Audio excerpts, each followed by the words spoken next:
brothers and sisters in Christ, we thank God for bringing us together on this sixth, is it the sixth? I think so. The sixth Mass in honor of the Blessed Mother, what we call Kasimpang Gabi, in preparation for the birth of Jesus Christ. And we thank you for your perseverance. I'm tempted to conduct a survey. How many of us have or completed so far 6 evenings? But I will ask.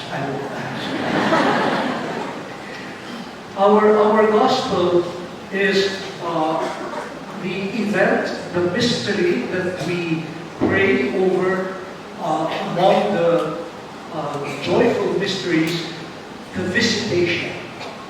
And we are reminded that this mystery, the visitation, is part of the original Advent experience.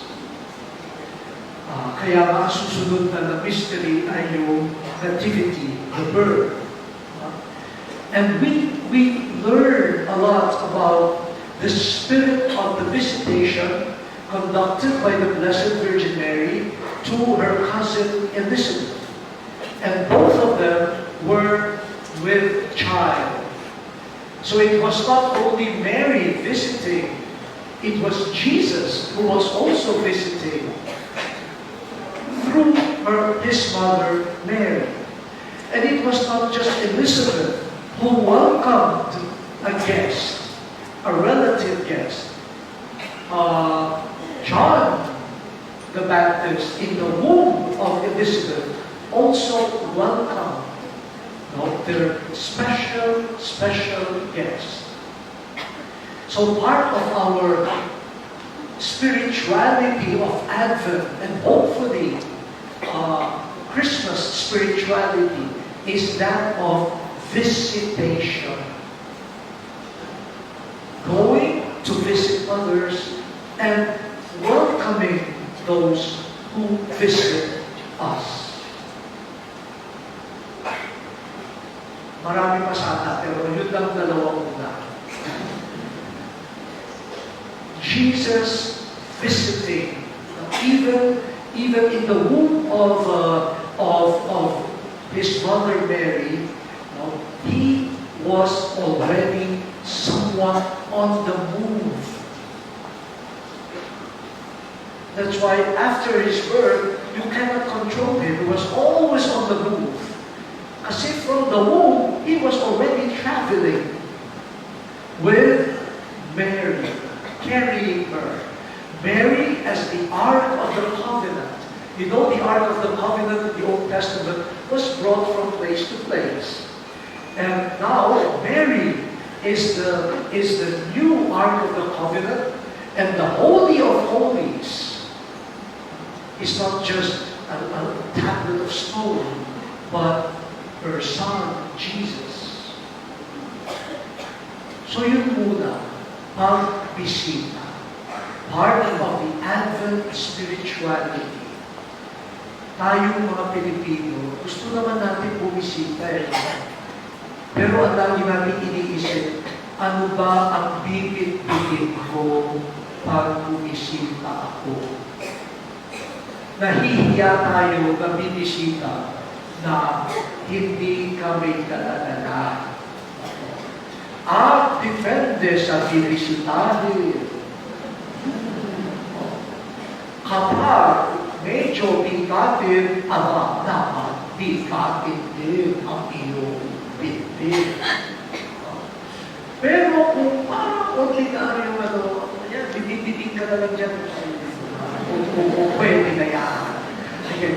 Pati yung pagbitbit natin, naka-stratify according to the rank of the person that we will visit. Kung sa tingin natin, the person to be visited is of a high position, better carry with you something that is commensurate to that person's dignity. Kaya pariho ako, ang nabigay sa akin mo, hakabina. Aba, ngayong kardinal ako, ang nabigay sa akin, mga Christmas basket. Pero si Tomas na, hindi ang hakabina para. Ano lang yan, ang mga parish Christian, kardinal, kailangan may mga binagilata. Dati, bigay sa akin sa iyo, ngayon, cherish. Cherish. Kaya tayo mga Pilipino, bibit-bit eh. Di ba ko? Bit-bitin si Jesus. Sometimes we are so preoccupied about the things that we will offer to the people who we will visit. And we forget that in the first Advent, Mary, in haste, just brought herself. But in her was the great miracle, the Son of God. She brought the presence, the power, the energy that comes from a living creature who in fact was the Son of God. And so, sana, during this season and after, let us visit. There are many people to be visited. And they do not expect anything, nothing expensive. The thing that will remain in their memories, in their hearts, is that you came. You. Sa mga nabisita ko, wala naman later on siya sabi, after 5 years, uy, alam mo, naaalala ko pa yung ensimadang dala-dala mo. Wala na.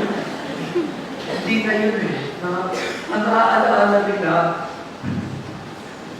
dumating ka, naaalala mo kami, nabisita mo.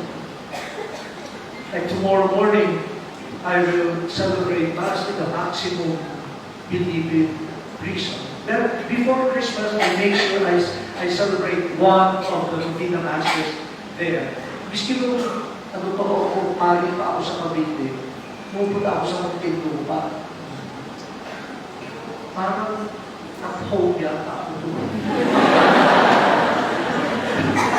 Pero iba ko talaga, kung makakasama lang kayo, every Mass, sabihin mo pala, sumayin nyo ang Panginoon. Sumayin nyo rin!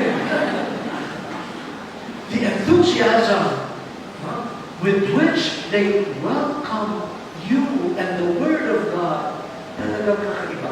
And pumupunta ako, wala naman akong bit-bit na ipapakain sa kanila. Although many groups who make the Advent season a time of visitation and bringing also some goods that will help them. But what really hits them and becomes transformative is that we matter. That's why we were visited. Okay po. Bumisita po kayo. Bisita kayo. At dalhin ang compassion, pagdamay, liwanag ni Jesus. Kung may mabibit yung Panginoon, salamat. Pero kung wala, Jesus is the cause of joy. And radiate Jesus. Radiate Jesus. Even if you are also carrying some difficulties, some confusion, everything, but believe that Jesus is in you and that your best gift to others is Jesus Himself.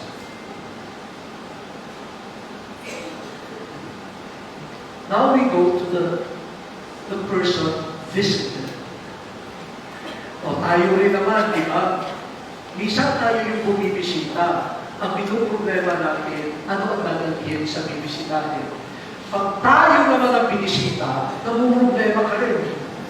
Ano ba ipapamirienta ko dito sa tumating? Kaya yung spirituality of the visitation nagiging problema sa atin. Oh, welcome! Pero sabi ko, well, ngayon pa dumating ito. Dami-daming parang, bakit ngayon pa darating? No? Dami kong ginagawa, hindi ako nakapagluto, wala akong bilingan niya, bakit pa ngayon pa dumating? No? Pero nakangiti tayo, no? Ay, ba't kayo tumatawa? Siguro totoo, ano? But look at Elizabeth. This is a special visit for her. Remember that Elizabeth was ridiculed. She was considered a disgraced woman because she was barren. Noong panahon na yun, kapag hindi ka magkaanak, lalo na yung babae, ang tingin sa iyo talaga, mababa. In fact, you are considered even cursed. That's why you cannot bear a child. So Elizabeth has been redeemed by God now. God intervened.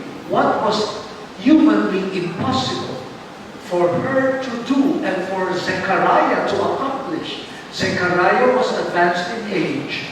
Elizabeth was barren. Hindi na talaga magkakaanak. But God did what was humanly impossible. So from disgrace to grace, the visit of Mary was not just to assist Elizabeth in her time of need. Kasama rin yun, kawang-kawang. Pero ang mas mahalaga, Mary wants to celebrate the redemption that Elizabeth now experiences. Alam niyo, kapag may problema ka, ang hirap pag wala dumadamay sa iyo eh. Pero pag masaya ka, at wala rin nakikisaya sa iyo, napakalungkot. Hindi ka na masaya. Nagiging lungkot. And so, Elizabeth is at the height of being grace-filled and joyful. And comes her cousin. And when visited, Elizabeth blurted a prophecy inspired by the Holy Spirit. She was able to penetrate who Mary truly was. Hindi lang niya nakita relative na tumatanda. Sabi niya, most blessed are you among women. Yung ginadasal natin, the Hail Mary, words yun ni Elizabeth. Blessed are you among women, and blessed is the fruit of your womb. And how does this happen? That the mother of my Lord should come to me. Her eyes were open. Who is this one visiting me? She is not just my cousin Mary. She is the mother of my Lord. Through the light of the Holy Spirit, she welcomed into her home not just any person, but the mother of my Lord. And the baby in her womb, John the Baptist, also saw who was visiting. Hindi lang si Mary, kundi si Jesus. So doon pa lang sa womb, nagdudulutang na, John the Baptist wept for joy. Kaya, nung lumaki na si John the Baptist, anong kinakain niya? Grasshopper. Nung tinanong na. Kasi, preparation na rin.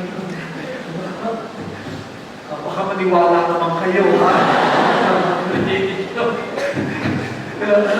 But imagine, imagine, you are visited and the first thing that you do is to appreciate who is the person before me.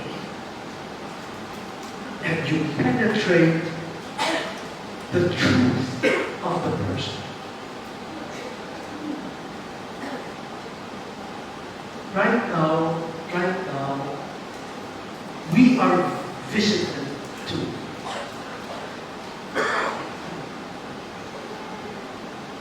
We have many strangers, homeless, and in other parts of the world you have refugees, forced migrants, who are visiting, unfortunately,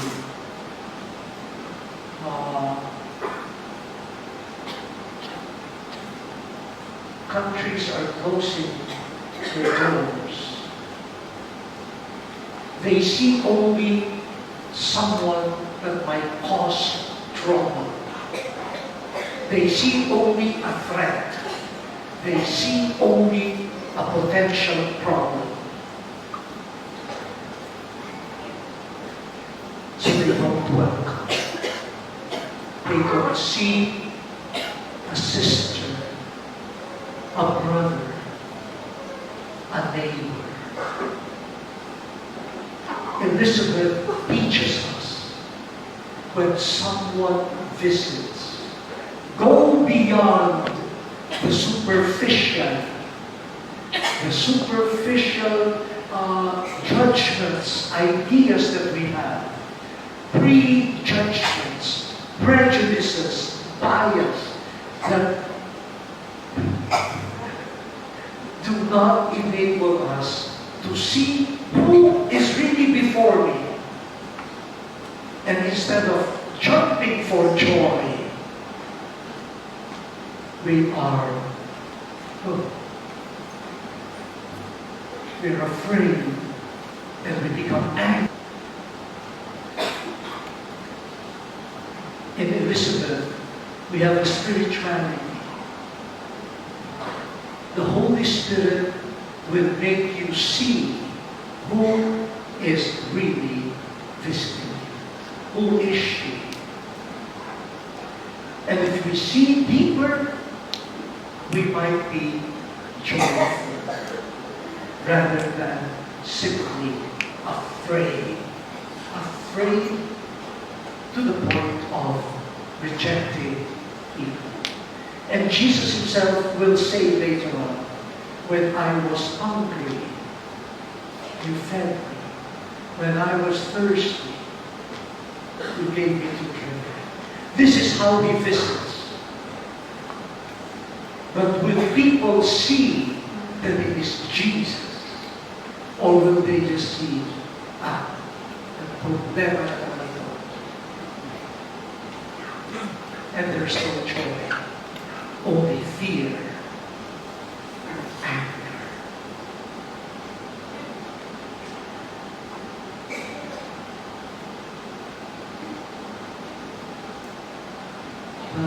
Bakit kayo tumahimik? Kasi, I think this is really part of our preparation for the coming of the Lord. And His constant coming to us, visitation to us.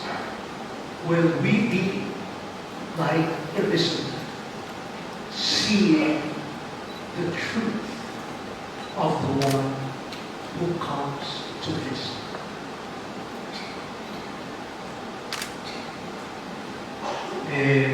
Kaya kailangan po tayo na. So go and visit people.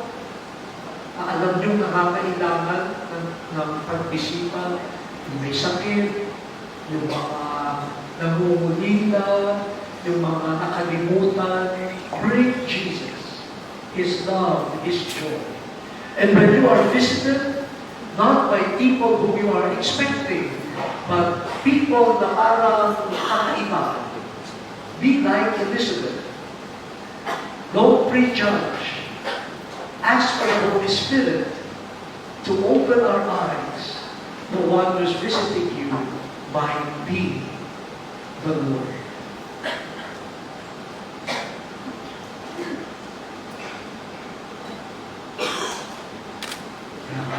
Tatapusin ko na po.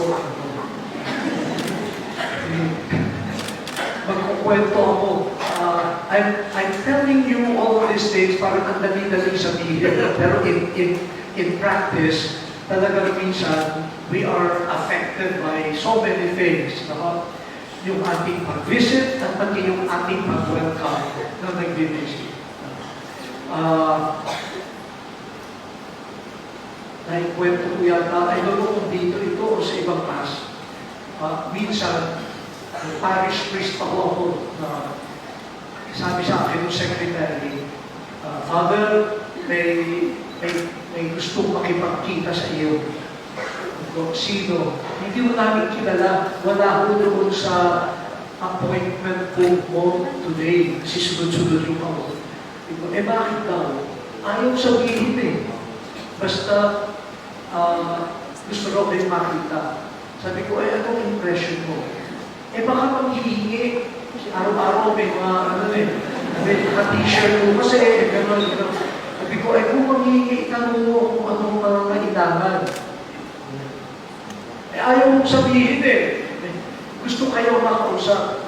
Ano ba yung susunod na in 10 minutes, darating na yung meeting nyo.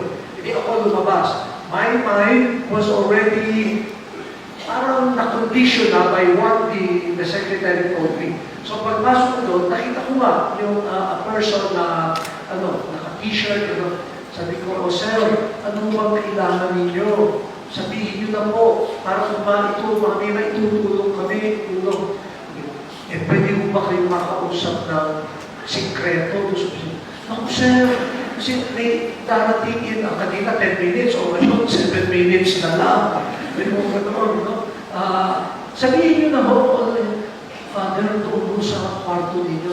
Hindi ako naman, para na lang yung matapos na lang. Sige. Tapos meron siya, may dala siyang bag. Kasi ka-retire ko lang po. Pera ko itong pera. Ito tunay ko po sa charity ng simbahan. Alam niyo, parang hiyang-hiya ako. Parang naisip ko agad dahil naka-t-shirt na perwisyo ang dating nito. Tapos yung pala, siya pa ang tutulong doon sa charity ng simbahan.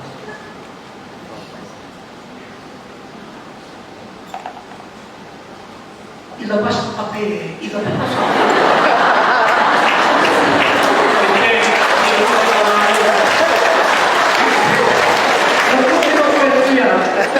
Kasi, it is a temptation to us. That's why for me, the visitation is really important. Kasi I've learned my lessons too. Kaya kinausap ko rin yung secretary. So, next time, let us not operate on very worldly, and meron din magbe-birthday. Tinetext ako, Father, please, umattend ka naman ng birthday ko. Chinek ko na sa schedule ko, hindi ako pwede. Tapos, nung malapit na yung birthday, halos oras, please ka, birthday, ganyan. Tinawagan pa ako, Ma'am, I'm really sorry. Kasi may kasabay na chinek ko na. Kung marami ka naman kaibigan pare, I'm sure they will be there. Oo nga, kaya lang, kasi lahat ng gifts na makukuha ko sa birthday, ibibigay ko sa seminary ninyo. Anong oras na yun?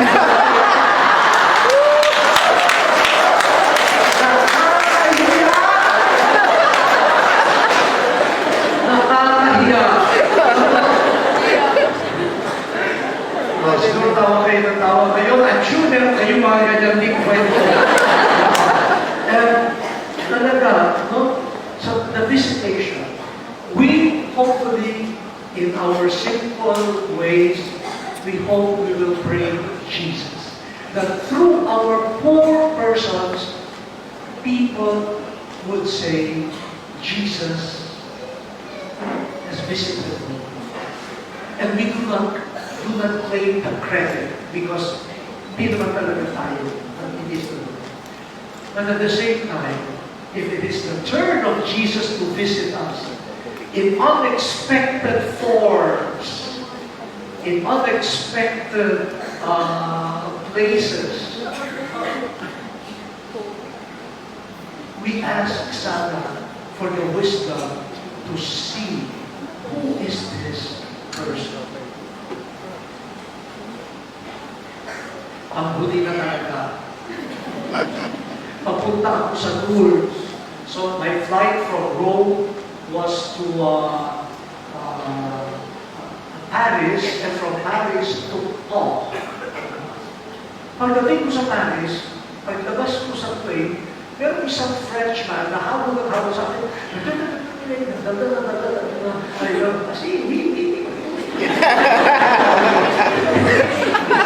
I'm looking for the moment where I don't know where the gate yung next flight ko.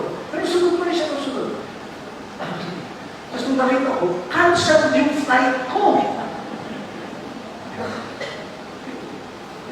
Siya naman ang dami tinata ko, sabihin ko, sir, please, I am in deep trouble. My flight is canceled. Can you please keep quiet for a while? I will figure it out. Sabi niya, no, I will help you. You know what he did? He bought a ticket for me para makapunta ako doon sa ano.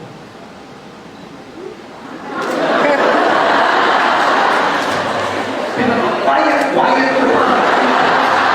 Siya pala yung bibili ng ticket ko para makalipad ako. Ibang ano naman, ibang airport. Hindi nga lang lumapin yung luggage ko.